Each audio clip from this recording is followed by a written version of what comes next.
And welcome back to this crossover edition of Locked On Rams and Locked On Bills. All right, Joe, here in our third segment, some more keys to the game. And I think, look, you have Josh Allen. He's clearly one of the best in the league. Matthew Stafford, kind of the big question here in Rams land is how much does he have left in the tank? Is he a future Hall of Famer? What does he need to do to get that gold jacket? And I think for this Rams team, yes, he has to bring his A game. He has to, like you said, wear that cape pretty much for them to have a chance to beat an elite team. And I think the biggest key for Matthew Stafford is staying vertical, is avoiding turnovers. And what really kind of blew my mind looking at this Bills team is the blitzing that you don't really see. I mean, they've only blitzed 76 times this season at 17.4%, but you're also getting a ton of pressure from that front four. What can you kind of say about kind of the defensive scheme and how the Bills are applying pressure this season? They're choosy with blitzes. They don't do it a ton. They didn't blitz the 49ers a single play last week, so there's that piece. They want to get organic pressure with 4, and they want to be able to cover with 7. That's the recipe that they like to have. And I don't know that the Bills have they don't have necessarily the blue chip talent you wish that they had on their defensive line to be that type of team, but they rush in waves. They'll go 9 to 11 deep with their rotation up front, so you get fresh bodies all the time. They do lean on Greg Rousseau as their best pass rusher, and Oliver has obviously been a good interior player. I don't think he's having his best season, and of course Von Miller, long and late down, he comes in and he provides them something. So it's an all of the above effort to rush the passer. I think it's part of their plan. I wish there was more consistency at times, and I think this will be a good test with this offense with all the different play fakes and misdirections to see, if that could slow up the pass rush a little bit, because obviously, there's a lot built into what the Rams do schematically on the offensive side of the football that's going to make you question whether or not you want to completely sell out and get after the quarterback. Yeah, because you look at it and you say, oh, wow, they're 16th in pressure rate, but then you look at, well, you're only blitzing 17.4% of the time. So then, like you say, you get that organic pressure. And I think really for the Rams to have any chance to win this football game, we mentioned earlier, kind of if there is an area where you can exploit on the Buffalo Bills, it's running the football and being effective with it. We mentioned Kyle Williams, 104 yards on 15 carries, Blake Corum, 42 yards on 8 carries. The Bills 30th in yards per carry allowed at 4.9.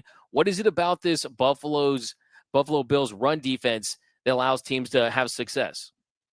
Well, I think if you look at raw, just volume stats, I'm not sure they're going to tell you the real story as it relates to the Bills and their run defense. I would look more to the EPA metrics. I think the Bills are probably top 8 in the NFL in terms of run defense in terms of EPA per rush. And the Bills make some choices here. They give light boxes at a very, very high rate. And they are designed to invite you to run the football. They're completely fine saying, come get some rushing yards.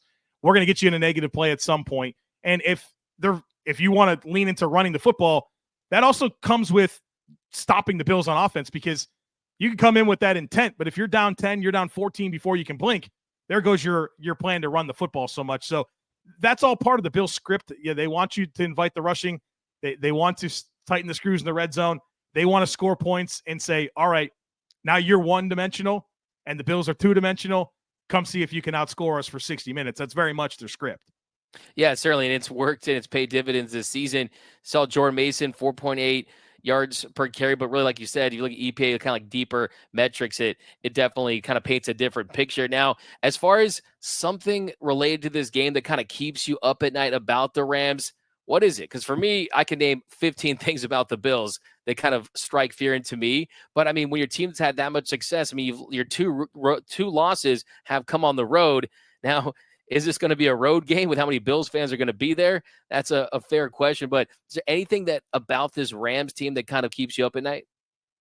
Well, I have a lot of respect for Matthew Stafford. You posed the question if he's a Hall of Famer. He's absolutely a Hall of Famer. I mean, one of the most historic paces you'll ever see for production. Obviously, the situation in Detroit was a disaster. Get him out of town, he goes and wins the Super Bowl. I mean, you wonder if he was with McVay his whole career, what the legacy looks like.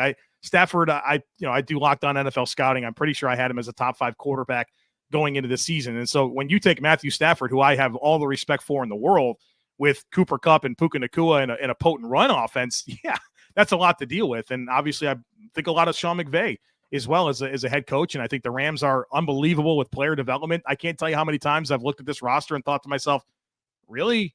and then they win, right? And they've developed young talent, particularly on the defensive side of the football, at an impressive rate. And you look at some of those guys in that front, I think there's plenty of questions about how stout they could be against the run, but there's some really disruptive players in that front with Jared Verse and Braden Fiskey and Kobe Turner and Michael Height and Byron Young. And there's just a lot of different dynamic young players that can really sell out and be havoc wreakers. And so it's all of that baked together that makes you look at this Rams team that's at home, whether there's a lot of Bills fans or not. The Bills are still coming across the country. You look at all that and say, yeah, there's plenty of reasons to think that the Rams will be competitive and have a chance to win the football game.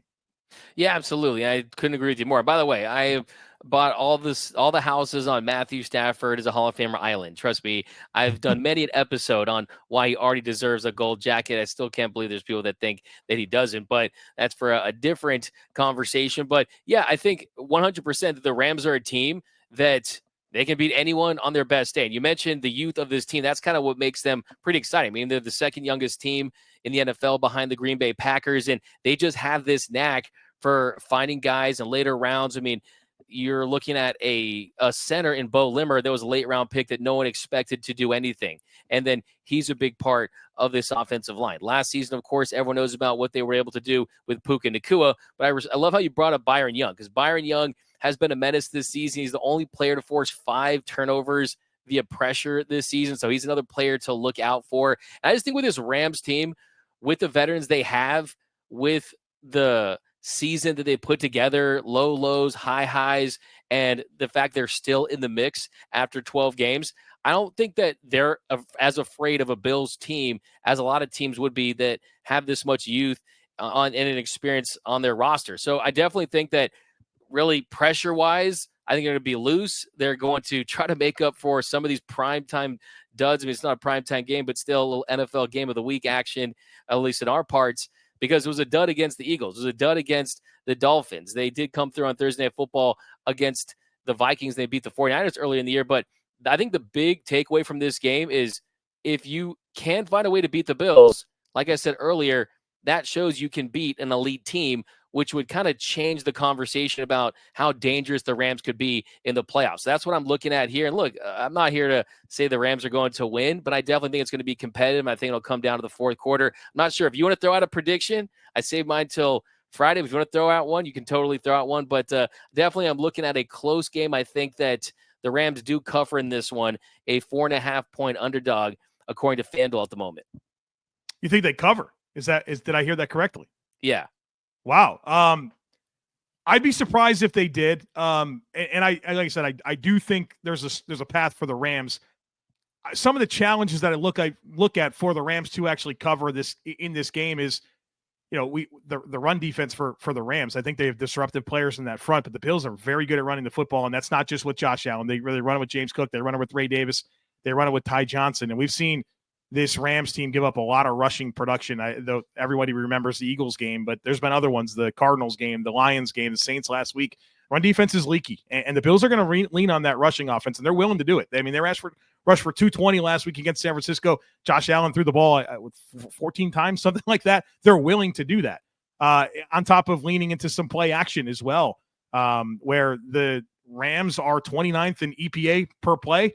Defending play action passes. It's been a struggle. We talked about the tackling. It's one of the worst tackling defenses in the NFL.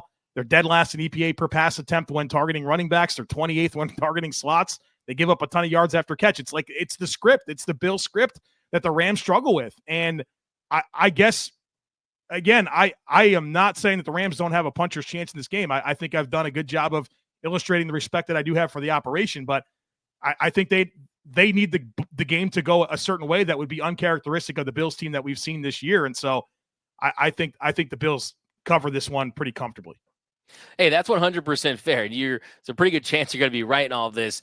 It's just with this Rams team, you've had a lot of heartbreaking, close losses this season. They've shown that outside of that Eagles loss that really they can pretty much play with anyone in this league. And I think that this entire season has just been kind of crescendoing towards the end of the season, where they know that you got the Bills, you got the 49ers on TNF, you got a couple division matchups. At the end, you play the Jets. So they realize what's at stake, because, I mean, you're looking at this Rams team that, look, talk a lot about Matthew Stafford. This could be his last season in LA. I mean, this season could go in a lot of different directions, and it could affect a lot of players on this roster if they don't have the season they were hoping to get. And that what they were hoping to get this season was a division championship, was to get a home playoff game. And through this turmoil they've had all year, all their goals are still intact. So it's just a really big opportunity for this Rams team. And look, at some point you owe this Bills team that's kind of owned them for a while. They're 9-5 all time against the Rams. You kind of owe them one.